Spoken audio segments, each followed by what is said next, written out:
Video देखने के बाद वीडियो के डिस्क्रिप्शन बॉक्स में वीडियो के घटक से संबंधित प्रश्न पूछे गए हैं। इन प्रश्नों को अपनी कॉपी में लिखकर हल करें। वीडियो के डिस्क्रिप्शन बॉक्स में एक गूगल फॉर्म की लिंक भी दी गई है। लिंक खोलकर इस फॉर्म को जरूर भरें।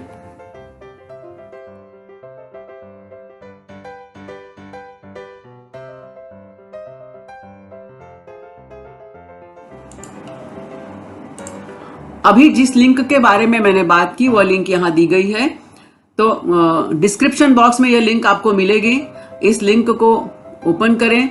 लिंक के ऊपर इस तरह से आपको सूचना भी मिलेगी। अपना अभिप्राय नीचे दी गई लिंक में अवश्य व्यक्त करें।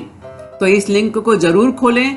इसमें जो भी प्रश्न पूछे गए हैं उनके उत्तर आप बहुत ही सरल और सामान्य प्रश्न है, इसलिए आप सभी से विनम्र निवेदन है कि इस लिंक को जरूर जरूर खोलें और इसे भरें।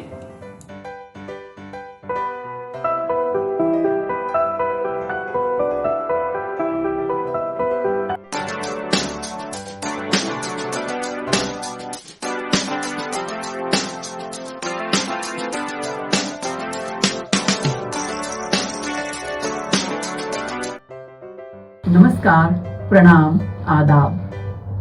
कोविड-19 के प्रादुर्भाव की वजह से आज विद्यार्थी शाला में प्रत्यक्ष अध्ययन अनुभव लेने से वंचित हैं। बृहन मुंबई महानगर पालिका शिक्षण विभाग ने एक सराहनीय कदम उठाया, जिससे हमारा कोई भी विद्यार्थी शिक्षा से वंचित न रहे। और इस श्रृंखला के अंतर्गत हम अपने विषय के रोचक घटक लेकर, रोचक वीडियोस लेकर आपके सामने उपस्थित रहेंगे।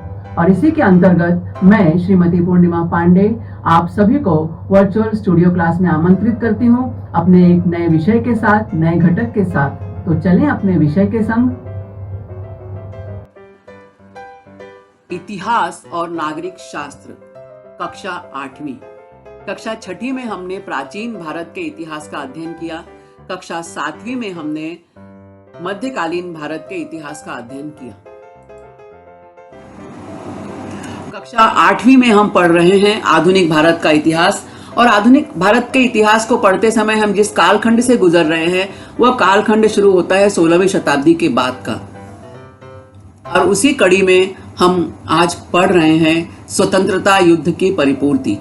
पिछले पाठ में हमने पढ़ा कि भारत को किस तरह अपने विभाजन की शर्त पर स्वतंत्रता मिली थी। इसके बाद क्या हुआ, इन सब घटनाओं को हम जानेंगे इस पाठ में। पाठ 13, स्वतंत्रता युद्ध की परिपूर्ति। स्वतंत्रता युद्ध की परिपूर्ति। इस पाठ में हम पढ़ेंगे कश्मीर समस्या के बारे में, फ्रांसीसी उपनिवेशों के विलय के बारे में और गोवा मुक्ति संघर्ष के बारे में। हमारा देश आजाद हो चुका था, अंग्रेज हमारा देश छोड़कर जा चुके थे, लेकिन कुछ रियासतें अभी भी बाकी थी जिन्होंने भारत में मिलने से इनकार कर दिया था। और हमने इस वीडियो के पहले भाग में देखा कि किस तरह से जूनागढ़ रियासत और हैदराबाद रियासत का भारत में विलय हुआ। वहाँ की जनता ने ये माना कि हमें भारत में मिलना है, हम पाकिस्तान नहीं जाना चाहते हैं। और अंततः जनता की जो मांग थी वो पूरी हुई। सरदार वल्लभ भाई पटेल ने इसमें एक महत्वपूर्ण भूमिका निभाई। अब इसके बाद हम जानते हैं कि कश्मीर समस्या क्या है। कश्मीर की जो रियासत थी वह भारत में उसका विलय कैसे हुआ, फ्रांसीसी उपनिवेशों का विलय भारत में कब और कैसे हुआ, और गोवा मुक्ति संघर्ष क्या है।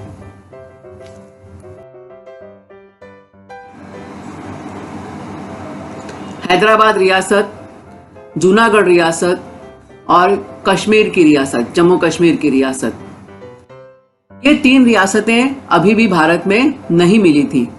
जब 1947 ईस्वी में भारत स्वतंत्र हुआ तब भारत में छोटी बड़ी मिलाकर 600 से अधिक रियासतें थी।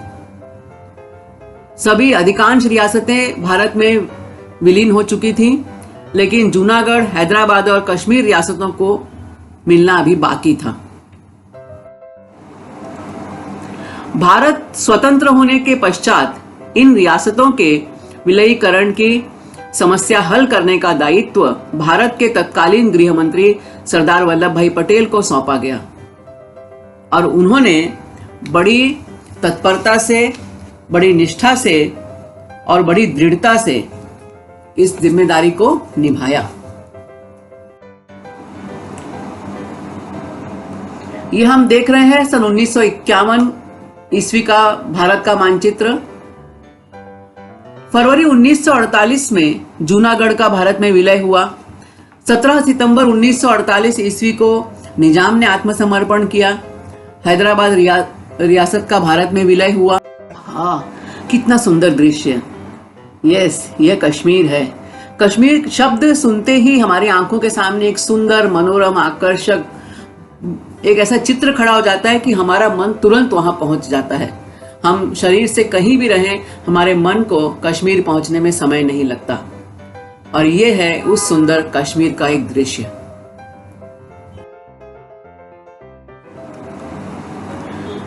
जब भारत स्वतंत्र हुआ तब कश्मीर के रियासत जो थी, वहां के जो महाराजा थे, महाराजा हरि सिंह, वो स्वतंत्र रहना चाहते थे और यहीं से शुरू हुई कश्मीर की समस्या। तो जानते हैं क्या है कश्मीर समस्या? आजादी के बाद कई रियासतें थीं जिन्होंने भारत या पाकिस्तान के साथ जाना चुन लिया था, लेकिन जम्मू कश्मीर असमंजस की स्थिति में था।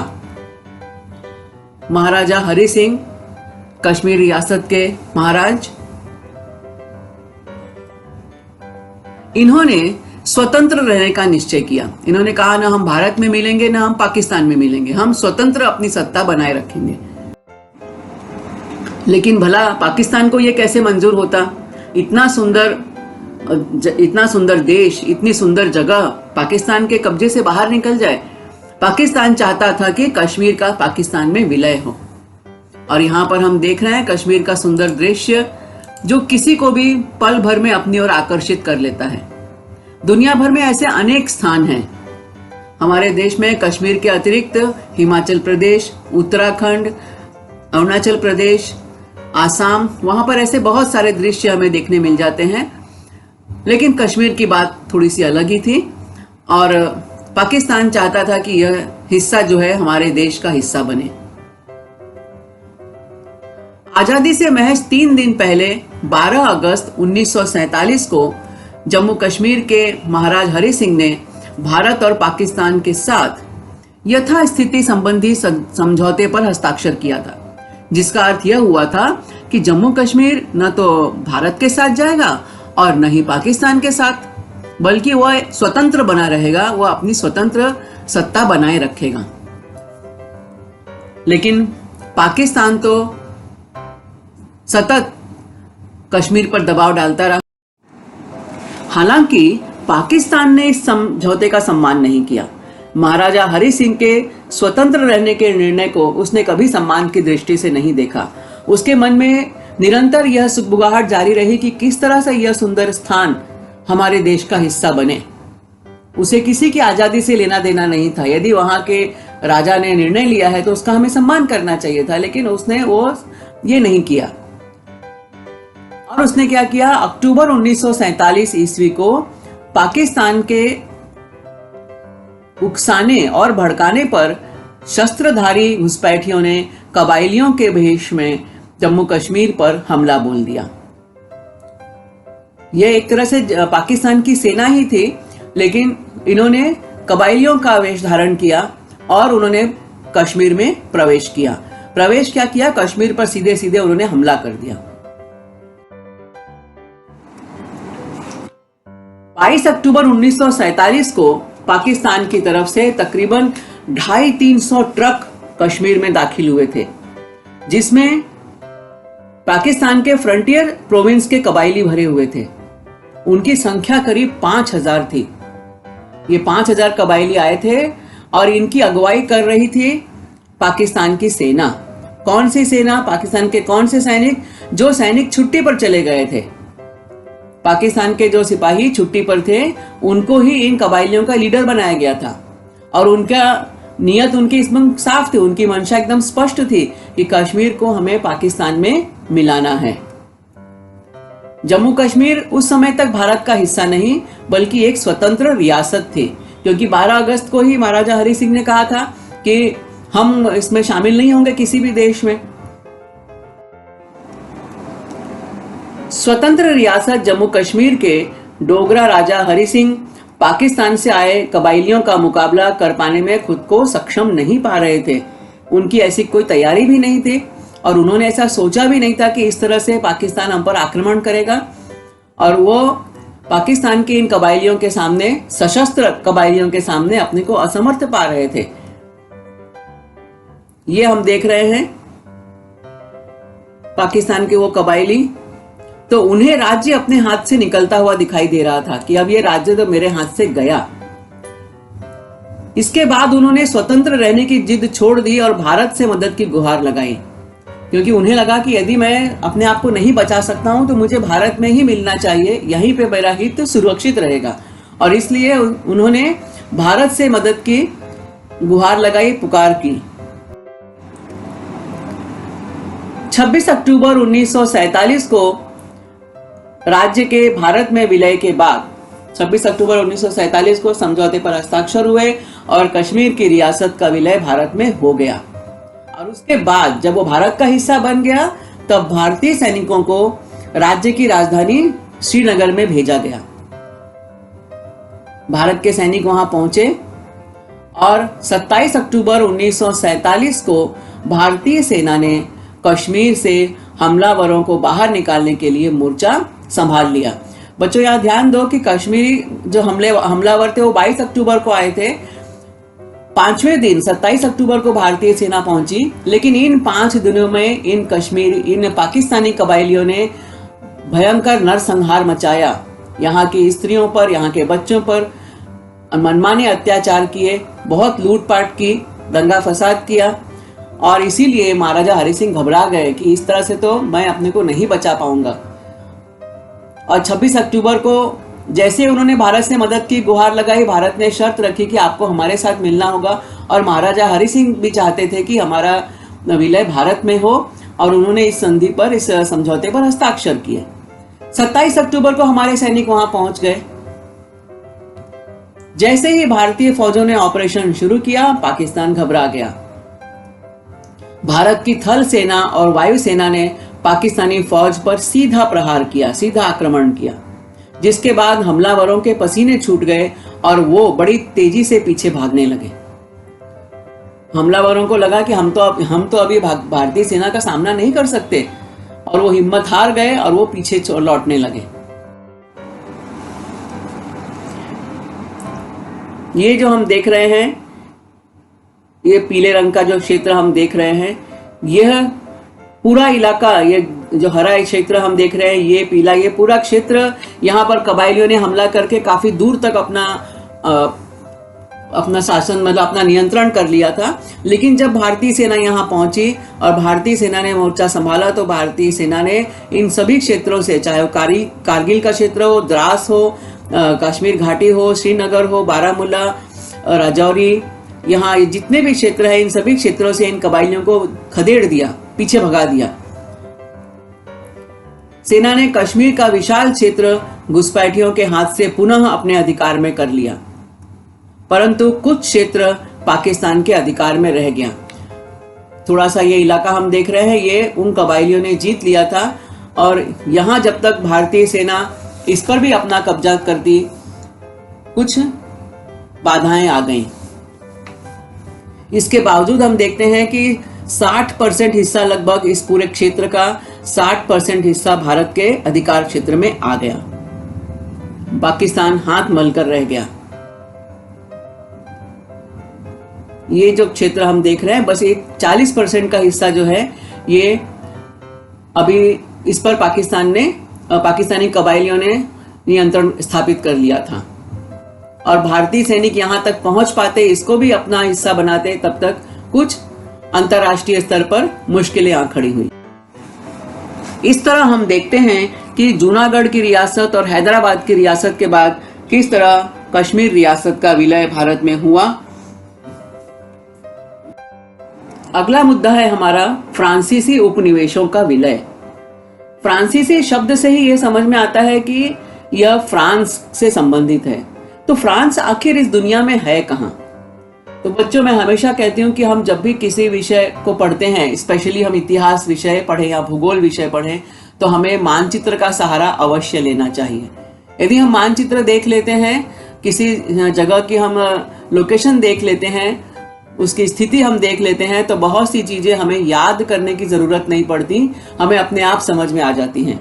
अब हम देख रहे हैं इस मानचित्र में, यह है विश्व का मानचित्र। यह है उत्तरी अमेरिका महाद्वीप, यूनाइटेड स्टेट्स यहाँ हम देख रहे हैं, मेक्सिको, कनाडा है ऊपर, ये सब। यह है दक्षिणी अमेरिका महाद्वीप, इसमें बहुत सारे देश हैं। यह है अफ्रीका महाद्वीप। इसके बाद यह है एशिया महाद्वीप, जिसमें हमारा भारत है, चीन है, पाकिस्तान, अफगानिस्तान, ईरान, सऊदी अरब, म्यांमार, है ना, जापान, सिंगापुर, मलेशिया, ऐसे बहुत सारे देश हैं इसमें। इसके बाद हम ये देख रहे हैं ऑस्ट्रेलिया महाद्वीप, और ये जो बीच में छोटा सा हमें दिख रहा है, ये है यूरोप महाद्वीप। इसमें बहुत सारे छोटे बड़े देश हैं। तो ये है यूरोप महाद्वीप। अब हम यदि यूरोप महाद्वीप पे फोकस करें, इसको ही ध्यान केंद्रित करें, तो हम देखते हैं कि एक ये बड़ा सा देश है फ्रांस। इसके अलावा और बहुत सारे छोटे छोटे देश हैं, Portugal, Spain, United Kingdom, Germany, Norway, Sweden, Finland, Poland, है ना, इटली, कई सारे देश हमें यहाँ दिखाई दे रहे हैं, रोमानिया, ग्रीस, कई देश हैं इसमें। इन सभी देशों को मिलाकर एक महाद्वीप है ये यूरोप महाद्वीप। अब ये हम देख रहे हैं फ्रांस। अब हम देख रहे हैं कि फ्रांस जो है ये अटलांटिक ओशन है, इसका एक किनारा जो है समुद्री किनारा है, अटलांटिक ओशन ये।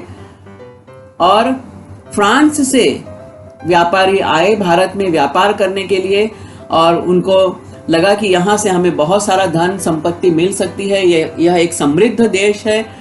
तो उन्होंने यहाँ पर अपना उपनिवेश बना लिया, भारत के कुछ हिस्सों पर उन्होंने अपना कब्जा कर लिया। यह है फ्रांस का झंडा।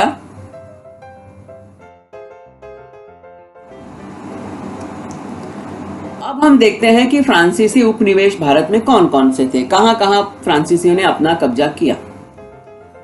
तो ये जो हम मानचित्र में देख रहे हैं, लाल रंग से जो दर्शाया जाएगा सर्कल में, वो फ्रांसीसी उपनिवेश, और जो नीले रंग का है वो पुर्तगाली उपनिवेश। तो यहाँ हम देख रहे हैं पश्चिम बंगाल का ये जो क्षेत्र था, यहाँ पर फ्रांसीसी उपनिवेश था। ये भारत का पूर्वी समुद्री किनारा, यहाँ पर भी फ्रांसीसी उपनिवेश, और ये कोरोमंडल कोस्ट जिसे हम कहते हैं, ये भी पूरा फ्रांसीसी उपनिवेश। इसके अतिरिक्त भारत के पश्चिमी तट पर पुर्तगालियों ने अपना उपनिवेश बनाया, मुख्य रूप से ये गोवा का, ये दीव दमन का। भारत के कुछ क्षेत्रों और हिस्सों पर पुर्तगालियों और फ्रांसीसियों की सत्ता बनी हुई थी। हालांकि कश्मीर, जूनागढ़, हैदराबाद, सबका विलीनीकरण भारत में हो चुका था, लेकिन फिर भी कुछ ऐसे क्षेत्र थे जहां पर अभी पुर्तगालियों ने अपना कब्जा जमा कर रखा था, फ्रांसीसियों ने अपनी सत्ता काबिज रखी थी, और उन्होंने अपनी सत्ता छोड़ी नहीं थी। लेकिन भारत ने दृढ़ता पूर्वक इन समस्याओं को भी हल किया। थोड़ा समय लगा, लेकिन उसका समाधान मिला। फ्रांसीसी उपनिवेशों का विलय, भारत और फ्रांस। 1668 ईस्वी में पहली बार फ्रांसीसी व्यापारी के रूप में भारत आए। हम जानते हैं कि 1600 ईस्वी में ईस्ट इंडिया कंपनी, ब्रिटेन की ईस्ट इंडिया कंपनी भारत में आई थी व्यापारी के रूप में, और धीरे धीरे उन्होंने यहाँ के व्यापार पे तो कब्जा किया, और यहाँ के राजाओं पर भी कब्जा किया, यहाँ के क्षेत्रों पर कब्जा किया। और किस तरह से हम देखते हैं कि 1857 के बाद ब्रिटिश ईस्ट इंडिया कंपनी को हटाकर ब्रिटिश सरकार ने वहाँ की जो सत्ता थी, जो वहाँ के साम्राज्य था, उन्होंने भारत को अपने अधीन ले लिया। उसी तरह से 1668 में पहली बार फ्रांसीसी भी भारत में आए व्यापारी के रूप में। अब बच्चों, आप ये देखते चलो कि ये व्यापारी लोग कहाँ जाते हैं, कहाँ व्यापार करते हैं, जहां से उन्हें कुछ धन संपत्ति मिलने की उम्मीद होती है। तो भारत एक समृद्ध देश था, भारत में अकूत धन संपत्ति थी, यहाँ की सांस्कृतिक विरासत, यहाँ के आर्थिक संपदा, यहाँ के जो प्राकृतिक संपदा, उसने भारत को समृद्ध बनाया है। और इसीलिए इस समृद्धि को लूटने के लिए अनेक विदेशी आक्रमणकारी भारत में आए। और केवल ये ब्रिटिश व्यापारी या फ्रांसीसी व्यापारी या पुर्तगाली व्यापारी ही नहीं, इसके पहले का भी इतिहास हम पढ़ें तो चाहे वो मुगल वंश यहाँ पर आया, चाहे वो नादिर शाह यहाँ पर आया, चाहे अहमद शाह अब्दाली ने यहाँ लूट मचाई, या अन्य विदेशी आक्रमणकारी जो भी आए, समरकंद से आए, मंगोल से आए, कहीं से भी आए, ये सब सिर्फ भारत को लूटने के लिए आए। और लूट कहाँ मचाई जाती है? जहाँ कुछ होता है। किसी बंजर वीरान इलाके में लूट नहीं मचाई जाती। जहाँ समृद्धि होती है वहाँ चोरी होती है, वहाँ डाके पड़ते हैं, वहाँ लूट होती है। तो हम समझ सकते हैं कि हमारा देश कितना समृद्ध था और इन विदेशी आक्रमणकारियों ने हमारे देश को लूट खसोट कर यहाँ की समृद्धि को लूट लिया, यहाँ की संपदा को लूटा और भारत को एक ऐसे किनारे पर खड़ा कर दिया जहां से भारत को आगे बढ़ने के लिए बहुत संघर्ष करना पड़ा। तो हम देखते हैं कि 1668 में पहली बार जब फ्रांसीसी व्यापारी के रूप में भारत आए तो उन्होंने किस तरह से यहाँ की जनता से मेलजोल बढ़ाया। और वो समुद्री रास्ते से भारत आए थे। हमने देखा कि फ्रांस का एक किनारा जो है अटलांटिक ओशन है, समुद्र का किनारा है, एक क्षेत्र उसका। तो समुद्री रास्ते से ये लोग आए भारत और इन्होंने 1668 ईस्वी में सूरत में पहली फैक्ट्री स्थापित की। सूरत कहाँ पर है? तो सूरत भारत के गुजरात राज्य में एक बंदरगाह है, प्राकृतिक बंदरगाह। और हम देख रहे हैं कि इन्होंने किस तरह से यहाँ प्रवेश किया और सूरत में अपनी पहली फैक्ट्री बनाई। भारत आने वाले अंतिम यूरोपीय व्यापारी फ्रांसीसी थे। सबसे पहले यूरोपीय व्यापारी जो आए थे यहाँ पर वो थे पुर्तगाली। उसके बाद आए पुर्तगालियों के बाद ब्रिटिश और ब्रिटिश के बाद आए फ्रांसीसी। इसके अलावा और भी डच व्यापारी भी यहाँ पर आए थे, लेकिन वो बहुत थोड़े समय के लिए यहाँ रहे, बाद में उनको यहाँ से जाना पड़ा। लेकिन ब्रिटिश व्यापारी, पुर्तगाली व्यापारी और फ्रांसीसी व्यापारी ये लंबे समय तक भारत में रहे।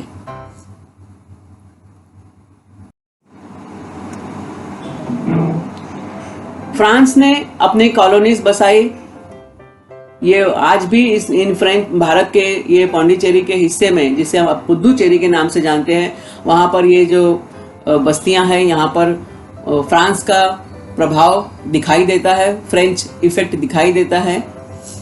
फ्रांसीसी ईस्ट इंडिया कंपनी की स्थापना 1664 ईस्वी में लुई 16वें के शासनकाल में भारत के साथ व्यापार करने के उद्देश्य से की गई थी। देखो बच्चों, सब जगह देखो, ये व्यापार का झांसा देकर भारत में आए हैं। पहले सिर्फ व्यापार करने के लिए आए, उनको लगा हम व्यापार करेंगे, यहाँ से हम अपना मुनाफा कमाएंगे, लाभ लेंगे और लौट जाएंगे। लेकिन जब वो यहाँ पर आए तो भारत की सुंदरता देखकर, भारत की समृद्धि देखकर ठगे के ठगे रह गए और उन्होंने यहाँ से न जाने का निर्णय लिया। ये हम मानचित्र देख रहे हैं, इसमें हम देख रहे हैं कि French position in 18th century, 18वीं शताब्दी में जो फ्रेंच कॉलोनीज थी कहाँ कहाँ पे थी। फ्रेंच सेटलमेंट्स आफ्टर 1815 और 1815 के बाद फ्रेंच कॉलोनीज कहाँ कहाँ रह गई। तो हमें देख रहे हैं ये गुलाबी रंग, और ये इसके पहले हम ये देख रहे हैं कि ये जो हरे रंग से इतने बड़े स्थान पर ये फ्रेंच व्यापारियों का हिस्सा था, कब्जा था। बाद में धीरे धीरे अन्य यूरोपीय व्यापारी आते गए, उनसे युद्ध हुआ, संघर्ष हुआ और फ्रेंच कॉलोनी सिमट गई। तो कहाँ तक सिमट गई? तो हम देख रहे हैं ये भारत के पूर्वी तटीय क्षेत्रों में और पश्चिम बंगाल का ये क्षेत्र, ये उड़ीसा का क्षेत्र, और ये हम देख रहे हैं तमिलनाडु के आसपास का क्षेत्र, और ये माहे, यानी यहाँ से लेके ये पूरा हिस्सा जो था ये पूरा फ्रेंच कॉलोनीज था।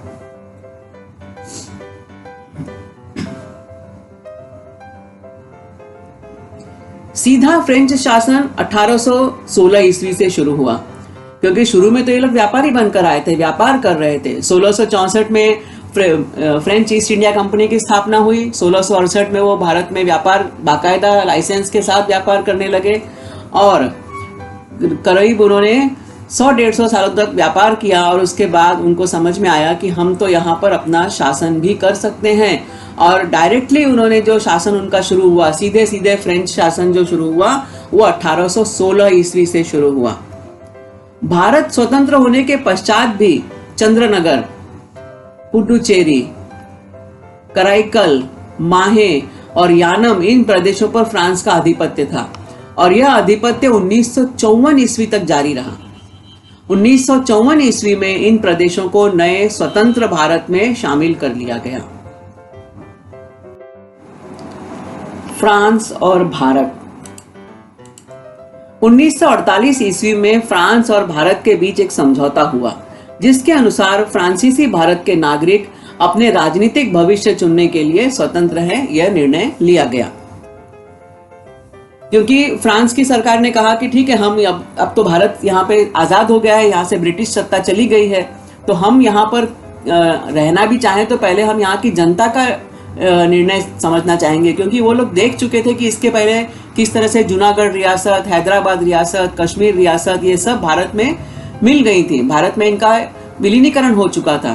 तो फ्रांस ने भी क्या किया, उन्होंने एक समझौता किया। उन्होंने कहा कि ठीक है, भारत की जनता जो है, भारत के जो नागरिक हैं, फ्रांसीसी भारत के नागरिक यहाँ कहा गया है, मतलब जिन क्षेत्रों पर फ्रांस का अधिकार है वहाँ वो फ्रांसीसी भारत है, वहाँ के नागरिक जहाँ चाहे अपना रहना चाहे उस देश को वो चुन सकते हैं। यदि वो चाहते हैं कि हम फ्रांस का ही हिस्सा बना रहना चाहेंगे तो हम यहाँ से नहीं जाएंगे।